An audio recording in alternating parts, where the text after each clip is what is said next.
नमस्कार साथियों, Excel study point की ओर से मैं अनूप गोदियाल आप सभी का स्वागत करता हूं। तो जी हाँ दोस्तों, आज की करंट अफेयर्स में हम लोग बात करने वाले हैं टॉप 10 करंट अफेयर्स खबरों के बारे में। जी हाँ, कल मैं किसी कारणवश जो है क्वेश्चन आंसर की सीरीज को लेकर आपके सामने नहीं आ पाया था, लेकिन आज हम लोग जो है 1 मई और 2 मई से रिलेटेड जो इंपॉर्टेंट करंट अफेयर्स की न्यूज़ेस हैं उनके 10 प्रश्नों को जो है सॉल्व करने वाले हैं। अच्छा, आप कोई भी एग्जाम्स को उठाकर देखिए, चाहे आप लोग सेंट्रल लेवल के एग्जाम्स को उठाकर देखें, चाहे आप लोग स्टेट लेवल के एग्जाम्स को उठाकर देखें, कहीं ना कहीं करंट अफेयर्स का जो पार्ट है वो सबसे इंपॉर्टेंट पार्ट हो जाता है। सो इसलिए आपको जो है डेली अपडेट रहना अनिवार्य है और उसके लिए जो है आपको एक बार जो है इस सीरीज को आगे बढ़ाते हुए जो है कंप्लीट देखना पड़ेगा। तो खैर चलिए शुरुआत करते हैं सबसे पहले आज के प्रश्न की। और प्रश्न नंबर 1 जो हमारे पास में है वो ये है कि अंतरराष्ट्रीय मजदूर दिवस कब मनाया जाता है। आपके पास में ऑप्शन है 29 ऑफ अप्रैल, 1 ऑफ मई, 2 ऑफ मई या फिर जो है 21 मार्च को। मैं आपको बता दूं कि प्रत्येक वर्ष जो है 1 मई को अंतरराष्ट्रीय मजदूर दिवस, जिसे इंटरनेशनल लेबर्स डे या अंतरराष्ट्रीय श्रमिक दिवस के रूप में भी जो है इसको सेलिब्रेट किया जाता है। मजदूरों के अधिकारों को उन्हें दिलाने के लिए, लोगों में जागरूकता बढ़ाने के लिए कि मजदूरों के प्रति उनका जो सम्मान है, जो व्यवहार है वो बदले, इसके लिए जो है पूरे वैश्विक स्तर पर इंटरनेशनल लेबर्स डे को सेलिब्रेट किया जाता है। आपको बता दूं कि अंतरराष्ट्रीय स्तर पर जो श्रमिक हैं, इन श्रमिकों के योगदान को याद करते हुए, उनके संघर्षों को याद करते हुए यह दिवस मनाया जाता है और इस डे को जो है मई दिवस के रूप में, यानी कि मे डे के रूप में जो है इसको सेलिब्रेट किया जाता है। और इसका बैकग्राउंड की तरफ अगर हम लोग चलें तो 1886 में जो हैमार्केट मामला आया था शिकागो से, अमेरिका में जो शिकागो है यहाँ पर स्थित 1886 में जो हैमार्केट मैटर था। अच्छा, हैमार्केट मामले में हो क्या रहा था कि यहाँ पर मजदूर जो है वो शांतिपूर्वक जो है अपना आंदोलन कर रहे थे, अपने मांग जो है, अपनी डिमांड जो है उनको सरकार के सामने रख रहे थे। इसी समय कहा जाता है कि जो शांतिपूर्ण जो रैली चल रही थी, जो सम्मेलन चल रहा था, उसमें अचानक जो है पुलिस बल के द्वारा हिंसा को जो है शुरू कर दिया गया और हिंसक झड़प के दौरान कई मजदूर जो है उनकी मृत्यु हो गई थी। और यही कारण है कि प्रत्येक वर्ष ऐसे श्रमिकों को याद करने के लिए या देश भर के, विश्व भर के हर एक श्रमिक को जो है सम्मान देने के लिए इस दिवस को जो है सेलिब्रेट किया जाता है। हालांकि मैं आपको बता दूं कि जुलाई 1889 में यूरोप में जो सोशलिस्ट पार्टियां थी, इन सोशलिस्ट पार्टीज के सुझाव के बाद पहली बार जो इंटरनेशनल कांग्रेस का आयोजन हुआ था, उस कांग्रेस के आयोजन के बाद ही 1 मई 1890 को वैश्विक स्तर पर पहला इंटरनेशनल लेबर्स डे मनाया गया था। वही अगर हम लोग भारत की बात करें, सॉरी माय बैड, वही यदि हम लोग भारत की बात करें तो भारत में जो पहला मजदूर दिवस मनाया गया था वो था दिवस था 1923 को। वही भारत में पहले मजदूर दिवस की बात की जाए तो 1923 में चेन्नई में जो है पहला मजदूर दिवस मनाया गया था और तब से लेकर वर्तमान समय तक जो है पूरे वैश्विक स्तर पर अंतरराष्ट्रीय मजदूर दिवस को जो है सेलिब्रेट किया जाता है। अब सवाल ये आता है कि भारत के संविधान के भीतर अगर हम लोग थोड़ा कुछ संवैधानिक अनुच्छेदों को देखें जो भारत में श्रमिकों के यानी कि लेबर्स के राइट्स को प्रोटेक्ट करता है, तो उसमें हम लोग देखेंगे सबसे पहले अनुच्छेद 14। आर्टिकल 14 ऑफ इंडियन कॉन्स्टिट्यूशन में लिखा है equal protection of law and equality before law, यानी कि कानून के समान समानता है और कानून के समान जो है संरक्षण प्रदान किया गया है और ऐसे संरक्षण के भीतर जो है मजदूरों को शामिल किया जाता है। वहीं अनुच्छेद 19(1)(c) की अगर हम लोग बात करें, आर्टिकल 19(1)(c) की बात करें तो इसमें प्रत्येक सिटीजन को संघ या यूनियन बनाने का अधिकार है और ऐसे में ही जो है मजदूर यूनियंस का भी क्या होता है, गठन होता है। तो अनुच्छेद 19(1) भी जो है वो श्रमिकों से जुड़ा हुआ प्रमुख अनुच्छेद है। अनुच्छेद 21 के भीतर article 21 of Indian constitution is related to the life and personal liberty, यानी कि यहाँ पर जीवन और दैहिक स्वतंत्रता का अधिकार शामिल है और ऐसे जीवन और दैहिक स्वतंत्रता के अधिकारों के भीतर श्रमिकों के जो है अधिकार शामिल होते हैं। वहीं अनुच्छेद 23 की बात करें तो जबरन श्रम कराने पर जो है प्रतिबंध लगाया गया है, जिसमें आप लोग जानते हैं कि article 23 of Indian constitution is related to the prohibition of human trafficking and forced labour. और जहां पर ये टर्म यूज होता है फोर्स्ड लेबर, यानी कि जबरन या बलात् श्रम, बलपूर्वक किसी से कार्य करवाना और उसका उसे रिवॉर्ड ना देना, तो ऐसे पर प्रतिबंध भारत सरकार के द्वारा लगाया गया है। अर्थात कि अनुच्छेद 23 जो है ये भी मजदूरों के अधिकारों को उन्हें दिलाता है। आर्टिकल 24 की बात करें तो अनएम्प्लॉयमेंट रोकता है चिल्ड्रंस का। अगर बच्चों को 14 वर्ष से कम आयु वर्ग के बच्चों को अगर किसी फैक्ट्री में, स्पेशली जो हैजार्डियस फैक्ट्रीज होती हैं या रसायन जो कारखाने होते हैं, इनमें अगर काम करवाया जाता है तो उसको प्रोहिबिट किया जाएगा अंडर आर्टिकल 24। और ये भी जो है बाल श्रम को रोकता है, यानी कि श्रम जो है उसके श्रमिकों के राइट्स उन्हें दिलाता है। आर्टिकल 39A की बात करें तो आर्टिकल 39A में राज्य अपने नागरिकों को आजीविका के पर्याप्त साधन का समान अधिकार जो है दिलाता है, यानी कि जो भी लाइवलीहुड के जरिए हैं उनका इक्वल डिस्ट्रीब्यूशन सभी लोगों के बीच होना चाहिए, चाहे वो सोसाइटी का जो है सो कॉल्ड टॉप क्लास है, चाहे वो सोसाइटी में सो कॉल्ड जो है वो lower section of the society है। हर किसी को इक्वल जो है रिसोर्सेज मिलने चाहिए, बराबरी के संसाधन मिलने चाहिए। ये भी अनुच्छेद 39A में लिखा हुआ है। वहीं अनुच्छेद 42 के भीतर काम की जो उचित और मानवीय दशाएं हैं, यानी कि यहां पर हम लोग बात कर सकते हैं human condition of the work. For an example, अगर मान लीजिए कि कोई मजदूर है जो कि किसी कंस्ट्रक्शनल साइट पर कार्य करता है, तो भाई उसको जरूरी है कि संविधान लिखता है कि जरूरी है कि सरकार उसे क्या प्रोवाइड कराए, उसे जो है ग्लव्स प्रोवाइड कराए, उसे हेलमेट प्रोवाइड कराए, उसे बूट प्रोवाइड कराए, उसको जो है ड्रिंकिंग वाटर फैसिलिटीज हो, उसकी सैनिटेशन स्वच्छता की जो है वहां पर सुविधाएं उसको देखी जाए, उसके हेल्थ को जो है मतलब ध्यान में रखा जाए। अर्थात यदि कहीं पर मजदूर वर्ग कार्य कर रहा है तो उसके लिए मानवोचित दशाएं होनी चाहिए, ह्यूमन कंडीशंस होनी चाहिए। और ये भी जो है अंतरराष्ट्रीय स्तर पर और देश के भीतर अगर हम लोग बात करें तो बच्चों जो मजदूर हैं उनको क्या दिलाता है, यहां पर जस्टिस दिलाता है। आर्टिकल 43 के भीतर अगर हम लोग बात करें तो कानून या आर्थिक संगठन के माध्यम से सभी श्रमिकों के लिए जो है जीवन यापन योग्य, उनको वेतन मिलना चाहिए, काम की सभ्य स्थितियां मिलनी चाहिए और सामाजिक और सांस्कृतिक अवसर जो है सुनिश्चित कराना चाहिए। यहां पर आप लोग कुछ यूं समझ लीजिए कि आर्टिकल 43 ऑफ इंडियन कॉन्स्टिट्यूशन के भीतर जो है श्रमिकों को यह कहा गया है कि भाई आप जो है अपने कार्यों का प्रबंधन भी कर सकते हैं। अगर मैं आपको 43A की तरफ लेकर चलूं तो यहां पर जो है कानून के माध्यम से उद्योगों के प्रबंधन का अधिकार जो है श्रमिकों को दिया गया है। और ये जो प्रबंधन का अधिकार है, साथ में मैं आपको बता दूं कि जिस समय 97th कॉन्स्टिट्यूशनल अमेंडमेंट एक्ट 2011 आया था, उसने भी जो है सहकारी समितियों के गठन की बात की थी और सहकारी समितियों का गठन जो है वो भी अनुच्छेद 43 के भीतर जोड़ा जा सकता है। तो कुल मिलाकर हम लोगों ने बात की है आज की पहली करंट अफेयर्स न्यूज पे। आई नो थोड़ा डिटेल्ड है, लेकिन इसको जो है मजदूरों के हितों के लिए जाना जा सकता है। आगे बढ़ते हुए बात करते हैं आज के दूसरे प्रश्न में। हाल ही में किस संगठन ने भौगोलिक संकेतक, जिसको ज्योग्राफिकल इंडिकेशन कहते हैं, उत्पादों के प्रभाव मूल्यांकन पर एक अध्ययन को जो है मंजूरी प्रदान की है? आपके ऑप्शंस हैं सिडबी, FSSAI, नाबार्ड या फिर इसरो। तो इसका जो राइट आंसर है फ्रेंड्स वो है नाबार्ड, यानी कि हाल ही में नाबार्ड जो संगठन है या नाबार्ड जो हमारे देश में है, national bank for agriculture and rural development, इसके द्वारा सिम्बायोसिस स्कूल ऑफ इकोनॉमिक्स को भौगोलिक संकेतक उत्पादों के प्रभाव का मूल्यांकन अध्ययन करने की मंजूरी प्रदान कर दी जा चुकी है। अब यहां पर देखो हमें समझना क्या है। पहली बात तो जीआई होता क्या है, यानी कि ज्योग्राफिकल इंडिकेशन या भौगोलिक संकेतक होता क्या है। आप उसके नाम को पढ़िए जरा, भौगोलिक संकेतक या ज्योग्राफिकल इंडिकेशन मतलब किसी क्षेत्र विशेष की कोई ऐसे प्रोडक्ट है, कोई ऐसा उत्पाद है जो उस क्षेत्र का जो है क्या देता है, जानकारी देता है। मतलब उसी क्षेत्र की विशेषता है कि वहां पर वो प्रोडक्ट उत्पन्न होता है या वहां का वो प्रसिद्ध जो है प्रोडक्ट है, तो ऐसे प्रोडक्ट को दिया जा सकता है ज्योग्राफिकल इंडिकेशन टाइप। जैसे अगर हम लोग बात करें तो उत्तराखंड का एपण कला है, ठीक है, या फिर हमारी टमटा आर्ट है, टमटा आर्ट को लेकर चले तो वो अपने आप में जो है एक अनोखी आर्ट है। ऐसे हम लोग जो है मान लीजिए कि लीची की बात कर ले, देहरादून लीची है, या बासमती राइस हमारे जो है उत्तराखंड का है। या अलग अलग स्थानों पर आप लोग जानते हैं कि कोई ना कोई ऐसा उत्पाद होता है जो किसी क्षेत्र विशेष की विशेषता को दर्शाता है और ऐसे उत्पादों को जो है ज्योग्राफिकल इंडिकेशन टैग जो है प्रदान किया जाता है। वहीं दूसरी तरफ अगर हम लोग थोड़ा सा बात कर लें कि नाबार्ड क्या है, तो नाबार्ड एक ऐसा निकाय है जो कि भारत देश के भीतर एग्रीकल्चरल और रूरल डेवलपमेंट के लिए, यानी कि कृषि और ग्रामीण विकास के लिए यहां पर क्या करता है, लोन प्रोवाइड करवाता है।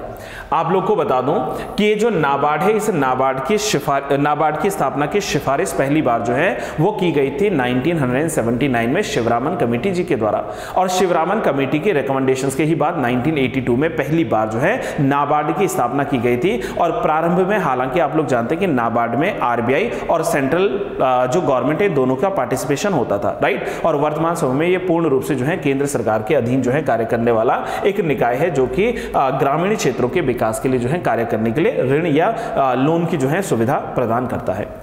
तीसरे क्वेश्चन की ओर आगे बढ़ते हुए बात करते हैं कि हाल ही में खबरों में रहा K2-18b क्या है। अच्छा, ये काफी चर्चा में है। K2-18b वास्तव में है क्या चीज? आपके ऑप्शन है, एक एक्सोप्लैनेट है, ब्लैक होल है, एक क्षुद्र ग्रह है, या फिर यह एक पनडुब्बी है। तो इसका जो राइट आंसर है फ्रेंड्स वह है ऑप्शन नंबर ए, यानी कि एक्सोप्लैनेट। अभी वर्तमान में अगर मैं बात करूं तो नासा के वैज्ञानिकों के द्वारा नासा के जेम्स वेब स्पेस टेलीस्कोप, जिसको जो है JWST के नाम से आप लोग जान सकते हैं, के प्रारंभिक डेटा से पता चला है कि एक एक्सोप्लैनेट जो है वो K2-18b पर जो है ये डाइमिथाइल सल्फाइड गैस की 50% से भी ज्यादा की जो है संभावना है। मतलब इस जो है एक्सोप्लैनेट पर हम लोग जानेंगे कि यहां पर जो डाइमिथाइल सल्फाइड है इसकी मात्रा 50% से भी अधिक बताई जा रही है। हालांकि किसी भी निश्चित जो है निष्कर्ष पर पहुंचने से पहले अभी इसमें जो है वैज्ञानिकों के द्वारा और अधिक विश्लेषण करने की आवश्यकता बताई जा रही है। जो हमारे पास में डाइमिथाइल सल्फाइड गैस है, ये एक ऐसी गैस है जो केवल पृथ्वी पर जीवित प्राणियों के द्वारा उत्पादित की जाती है और मुख्य रूप से समुद्री वातावरण में जो फाइटोप्लैंक्टन होते हैं, इन फाइटोप्लैंक्टन के द्वारा इनको उत्पादित किया जाता है। लेकिन अब जैसा बताया जा रहा है कि यहां पर K2-18b जो प्लैनेट है, एक्सोप्लैनेट जो है, उस पर भी डाइमिथाइल सल्फाइड जो है इस गैस के मिलने की संभावना है। साथ में मैं बता दूं कि ये जो डाइमिथाइल गैस यहां पर मिली है, इसकी उपस्थिति एक अभूतपूर्व खोज हो सकती है, क्योंकि ये कहा जा रहा है कि यह जो है ग्रह समुद्र से ढका हुआ है और पृथ्वी से लगभग 2.6 टाइम्स जो है ये बड़ा है।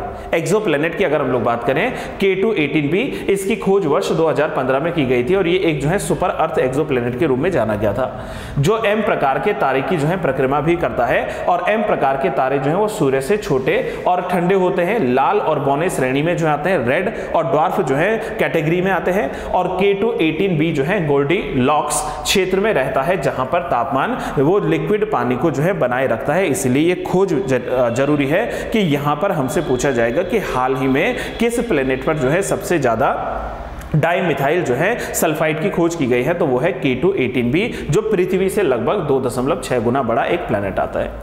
अगले प्रश्न की ओर आगे बढ़ते हुए बात कर लेते हैं कि हाल ही में किसे 2024 का कैम्ब्रिज समर्पित शिक्षक पुरस्कार, कैम्ब्रिज जो डेडिकेटेड टीचर्स जो अवार्ड है, पुरस्कार है, वो प्रदान किया गया है। आपके पास ऑप्शन है जीना जस्टिस, सविता वैद्यनाथन, नीलम धवन और मल्लिका श्रीनिवासन जी। तो इसका जो राइट आंसर है फ्रेंड्स वो है जीना जस्टिस। हाल में अगर हम लोग बात करें तो जीना जस्टिस जो है इनको 2024 कैम्ब्रिज समर्पित शिक्षक पुरस्कार के रूप में जो है यहां पर चुना गया है। अगर हम लोग बात करें तो Gina Justice wins 2024 Cambridge dedicated teachers award.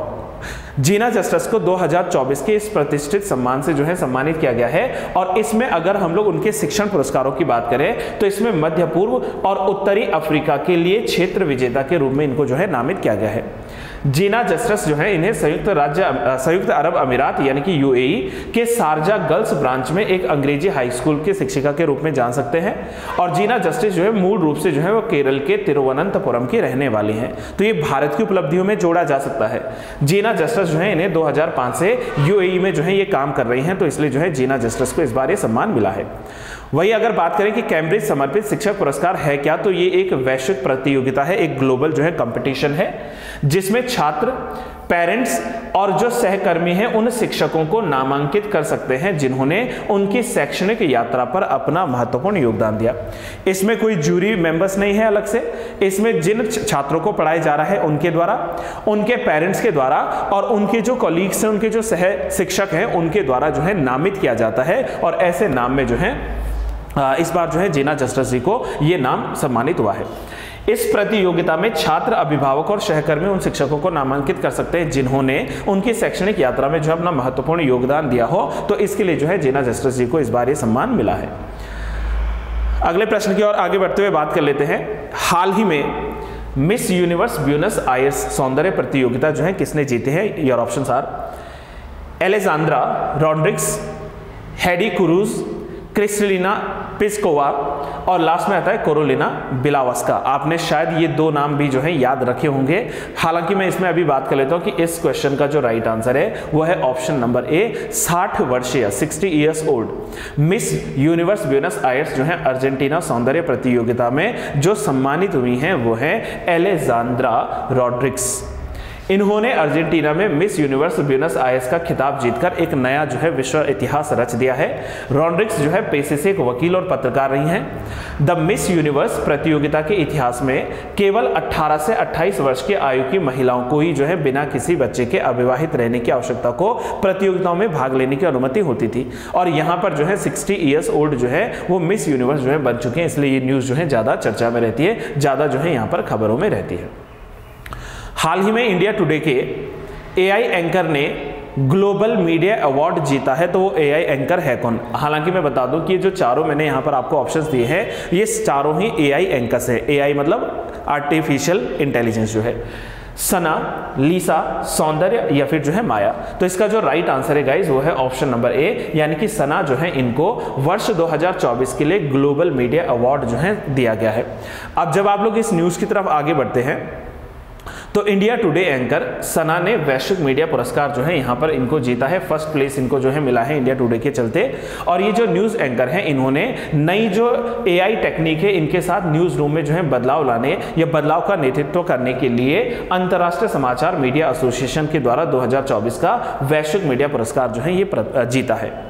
India today समूह को एआई आधारित न्यूज रूम परिवर्तन के लिए दक्षिण एशिया में सर्वश्रेष्ठ समूह के रूप में भी चुना गया है, यानी कि जो है ये एक्सीलेंट कह लीजिए बेस्ट जो है ग्रुप के रूप में चुना गया है। और सना जो है ये बहुभाषी संचार में सक्षम है। बहुभाषी संचार का मतलब समझिए multi language communication. Multi language communication के चलते जो है सना ने ये यहाँ पर जीता है और इनको जो है इनके प्रारूप के चलते जो है इनके परिवर्तन के चलते जो है यह पुरस्कार प्रदान किया गया है। हाल ही में इंडियन वैक्सीन मैन्युफैक्चरर्स एसोसिएशन का अध्यक्ष किसे नियुक्त किया गया है? योर ऑप्शंस आर आधार पूनावाला, विवेक प्रधान जी, कृष्णा एला और जो है रोहित यादव जी। तो इसका जो राइट आंसर है गाइस वो है ऑप्शन नंबर सी, यानी कि कृष्णा एला जी जो है। यहाँ पर आप लोग जो है इनकी पिक्चर देख सकते हैं कि कृष्णा एला जो है इनको इस वर्ष जो है इंडियन वैक्सीन मैन्युफैक्चरर्स एसोसिएशन जो है इसके जो है अध्यक्ष के रूप में नियुक्ति यहाँ पर मिली है। भारत बायोटेक के सह संस्थापक कृष्णा एला IVMA यानी कि इंडियन वैक्सीन मैन्युफैक्चरर्स एसोसिएशन के अध्यक्ष चुने गए हैं। अध्यक्ष के तौर पर इनका कार्यकाल मैं आपको बता दूं कि आने वाले 2 वर्षों तक के लिए होने वाला है, यानी कि 2024 से 26 के बीच में ये अपने जो है इस पद पर बने रहेंगे। और इन्होंने आधार पूनावाला जी को इनसे पहले जो है 2019 से लेकर 2024 तक जो है आधार पूनावाला जी थे, इनको रिप्लेस किया है, इनकी जगह ली है। और उनका लक्ष्य जो है वो वैक्सीन निर्माताओं शोधकर्ताओं के बीच सहयोग को जो है मजबूत करना है। आजकल आप लोग जानते हैं कि वैक्सीन से कोविड-19 के लिए जो वैक्सीन चलाई आ रही थी, कोविशील्ड एंड जो है कोवैक्सीन, इनको लेकर काफ़ी जो है चर्चा चली है। अगर आप लोगों ने कोविशील्ड लगाया है तो आप पर जो खबरें लगातार बनती चली आ रही है, हालांकि इसमें पैनिक होने की कोई आवश्यकता ऐसा सच है नहीं, लेकिन फिर भी जो है वहाँ पर जो कवायद चली आ रही है कि ये शायद जो है स्ट्रोक के लिए यानी कि हार्ट अटैक के लिए जो है एक कारण बन सकता है। लेकिन वो कुछ केसेस में होता है, ऐसा नहीं कि मतलब जो है हर किसी को जो है ये दवा अफेक्ट करेगी। तो इसमें अभी इतना ज़्यादा पैनिक होने की आई डोंट थिंक सो कोई जो है आवश्यकता बनी रहेगी। आधार पूनावाला ने वर्ष 2011 से सीरम इंस्टीट्यूट ऑफ इंडिया के मुख्य कार्यकारी अधिकारी के रूप में कार्य किया था। और SII यानी कि जो सीरम इंस्टीट्यूट ऑफ इंडिया है, इसने कोविड-19 के दौरान कोविशील्ड ब्रांड नाम के तहत जो एस्ट्रोजेन है, इस एस्ट्रोजेनेका और ऑक्सफोर्ड वैक्सीन पेश करने वाली जो पहली भारतीय कंपनी थी उसके रूप में जो है नाम दर्ज किया था SII ने। और उस समय जो है आधार पूनावाला जी जो है उसके यहाँ पर जो है अध्यक्ष के रूप में शामिल थे। हाल ही में दुबई के द्वारा दुनिया के सबसे बड़े हवाई अड्डा के निर्माण के लिए कितने अरब डॉलर जो है इसके निवेश को मंजूरी प्रदान की गई है? एंड योर ऑप्शंस आर 30 अरब डॉलर, 35 अरब डॉलर, 40 अरब डॉलर एंड 45 अरब डॉलर। तो right answer is option number B, यानी कि 35 अरब डॉलर जो है इस बार यहाँ पर दिए गए हैं। मैं आपको बता दूं यहाँ पर कि दुबई जो है दुनिया का सबसे बड़ा हवाई अड्डा बनाने के लिए लगभग 35 अरब डॉलर का जो है निवेश करेगा। और ऐसे निवेश करने के साथ जो है विश्व का सबसे बड़ा जो हवाई अड्डा बनेगा, इसमें लगभग 400 टर्मिनल गेट जो है इनको निर्मित किया जाएगा। हाल ही में जो एमिरात है, एमिरात के शासक शेख मोहम्मद बिन राशिद अल मखतूम ने उन्नत अल मखतूम, देखो इसमें हम लोग जान सकते हैं कि अगर इंटरनेशनल पोर्ट का नाम पूछेगा तो इसका नाम ही क्या है, अल मखतूम जो है इसका नाम है। तो अल मखतूम जो पोर्ट है, इस अल मखतूम पोर्ट को जो है यहाँ पर योजना बनाई गई है, इसको जो है स्थापित किया गया है और ये दुनिया का सबसे बड़ा हवाई अड्डा बनने के लिए बिल्कुल तैयार है, जो कि लगभग 260 मिलियन यात्रियों को संभालने में जो है सक्षम रहेगा। 260 मिलियंस जो वहाँ पर यात्री हैं उनको जो है ये यहाँ पर संभालने में सक्षमता रखता है, इसलिए जो है न्यूज़ इंपॉर्टेंट हो जाती है। अगले क्वेश्चन की ओर आगे बढ़ते हुए बात करते हैं कि हाल ही में दुनिया का सबसे गहरा ब्लू होल कहां पर जो है खोजा गया है। देखो आपके ऑप्शन है मैक्सिको, मेडागास्कर, फिलीपींस और दक्षिण चाइना सी। इसमें अगर हम लोग राइट आंसर की बात करें तो the right answer is Mexico, but the very big question is कि व्हाट इज ब्लू होल। देखो ब्लू होल ना एक प्रकार से, अच्छा आप लोग एक चीज बताएं कि क्या आप लोगों ने सिंक होल के बारे में सुना है? ब्लू होल पे मैं बाद में बात करता हूं। Have you ever heard the term sinkhole? Sinkhole का मतलब आप लोग कुछ ये समझ सकते हैं, हिंदी में इसको लिखते हैं घोल रंध्र।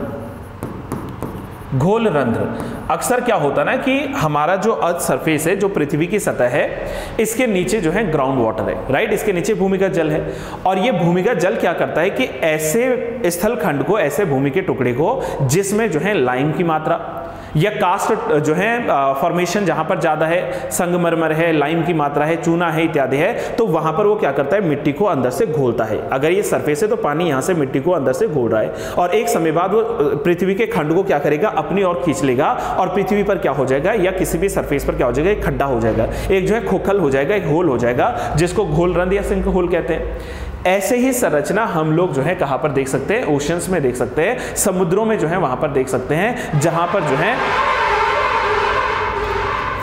पर जो है इस तरीके से आपको एक जो है खड्ड नजर आएगा, एक जो है होल नजर आएगा और इसी होल की जो है खोज अभी वर्तमान में, जिसका नाम जो है वो है तामजा ब्लू होल यानी कि TJBH, दुनिया का सबसे गहरा ब्लू होल है और ये मैक्सिको में जो है खोजा गया है। अगर रिसर्चर्स की माने तो दुनिया के सबसे गहरे ज्ञात ब्लू होल तामजा ब्लू होल की खोज की जा चुकी है, जो कि मैक्सिको में युकाटन पेनिनसुला जो है, मैक्सिको का युकाटन पेनिनसुला जो है, इसके जो है चैतुमल खाड़ी के पास स्थित है, द बे ऑफ चैतुमल जो है वहां पर स्थित है। इन नए मापों से संकेत मिला है कि जो तामजा ब्लू होल है ये समुद्र तल से कम 1380 फीट की, अगर हम लोग इसको मीटर्स में लेकर चलें तो समुद्र से लगभग जो है 420 मीटर्स जो है नीचे तक फैला हुआ है और इसने रिप्लेस किया, पहले इससे पहले अगर हम लोग चलें तो ये रिकॉर्ड जो है दक्षिण चीन सागर में संशा-योंगले ब्लू होल, जिसे ड्रैगन्स हॉल के नाम से भी जानते थे, इस ड्रैगन होल को इसने रिप्लेस किया और इसकी जो गहराई थी वो 390 फीट थी। अब ये देखो 1380 फीट का जो है यहाँ पर तामजा को खोजा गया है और ये लगभग जो है 119 मीटर जो गहरा इससे पहले दक्षिण चीन सागर में संशा-योंगले ब्लू होल था, इसको अब जो है रिप्लेस कर दिया गया है तामजा के द्वारा, यानी कि विश्व का सबसे गहरा जो ब्लू होल है इसको यहां पर खोजा गया है। अगर हम लोग बात करें तो तामजा ब्लू होल की जो खोज की गई है इसको इको साउंड मेथड्स के आधार पर 2021 में जो है खोजा गया था। उस समय जो है इसको लगभग 900 फीट यानी कि 274 मीटर की गहराई तक पहुंचने में सक्षमता मिली थी। दिसंबर 2023 में एक हालिया अभियान के दौरान जो है इसने अधिक सटीक माप लेने के लिए जो है चालकता, तापमान और गहराई को जो है प्रोफाइलर का उपयोग करते हुए यहाँ पर जो है रिसर्च वर्क शुरू किए थे और लास्ट में अंततः अगर हम लोग बात करें जो CTD है यानी कि चालकता समझते हैं ना, कंडक्टर्स जो होते हैं चालक, कंडक्टिविटी की बात करेंगे, टेम्परेचर और जो डेप्थ है, इस प्रोफाइलर ने ब्लू होल के भीतर पानी की विभिन्न परतों का खुलासा करते हुए कहा है कि लगभग 1312 फीट का ये जो नया खोजा गया ब्लू होल है ये जो है कैरेबियन सागर और उसके आसपास के तटीय क्षेत्र के जो है रीफ जो लेगून्स होते हैं उनकी जैसी संरचना का निर्माण करता है, अर्थात कि वर्तमान समय में जो ब्लू होल है तामजा जिसका नाम है, ये विश्व का सबसे जो है गहरा ब्लू होल के रूप में खोजा गया है। अब हम लोग बात कर लेते हैं आज के अंतिम प्रश्न की, जिसमें हाल ही में खबरों में रहा शियरा माद्रे क्या है। शियरा माद्रे ऑप्शन है पनडुब्बी, लैंडिंग जहाज, पृथ्वी अवलोकन उपग्रह या एक्सोप्लैनेट। तो इसका जो राइट आंसर आता है that is option number B, यानी कि लैंडिंग प्लेनेट है, जहाज है यानी कि शिप है। सेकेंड वर्ल्ड वॉर के समय, दूसरे विश्व युद्ध के समय अगर हम लोग बात करें तो 1944 में जो है इसको कमीशन किया गया था। और ये चर्चा में क्यों है? क्योंकि चीन ने सिएरा माद्रे जहाज को हटाने की मांग की है, जिसे फिलीपींस ने खारिज कर दिया, क्योंकि ये फिलीपींस जो है उनकी नौसेना के पास जो है अभी ये हमारे पास कह सकते हैं सिएरा माद्रे जहाज है फिलीपींस में। द्वितीय विश्व युद्ध के दौरान 1944 में इसको कमीशन किया गया था और 1976 में फिलीपींस में स्थानांतरित होने से पहले ये जो है वियतनाम में काम करता था। इनिशियली जो है ये वियतनाम के पास था, अब जो है ये फिलीपींस के पास में है। क्षेत्रीय दावों को मजबूत करने के लिए इसे जानबूझकर 1999 में विवादित स्प्रेटली द्वीप समूह के हिस्से सेकंड थॉमस शोल में जो है तैनात कर लिया गया था और चीन के जहाजों और पानी की बौछारों से क्षेत्र में आपूर्ति नौकाओं को खतरा बना रहेगा, ऐसा जो है चाइना का कहना। और इसलिए चाइना लगातार ये डिमांड कर रहा है, फिलीपींस से ये जो है रिक्वेस्ट कर रहा है कि आप जो है सिएरा माद्रे जहाज को क्या कर दीजिए, इसको जो है अब जो है कमीशन इसका जो है समाप्त कर दीजिए। तो बस आज के लिए हम लोगों ने जो है इन्हीं प्रमुख न्यूज़ पर चर्चा की है और मुझे उम्मीद है दोस्तों कि आप लोगों को जो है ये खबर समझ में आई होगी। और अगर आपको जो है देखो वीडियो अच्छी लगती है गाइस, तो आपने करना बस एक छोटा सा काम है कि वीडियो को ज़्यादा से ज़्यादा लाइक करना है, शेयर करना है। और अगर आप लोगों को कंटेंट पसंद आता है तो आप लोगों ने जो है चैनल से जुड़ना है, जिसके लिए आपको सब्सक्राइब बटन जरूर प्रेस करना पड़ेगा और साथ में बेल आइकन को जो है प्रेस कर लीजिए, ताकि आपको समय समय पर नई नोटिफिकेशंस मिलते रहें। बस तब तक के लिए आज के लिए यही सारी बातें हैं। Till then have a good day to all. Thank you so much. Keep trying and keep learning.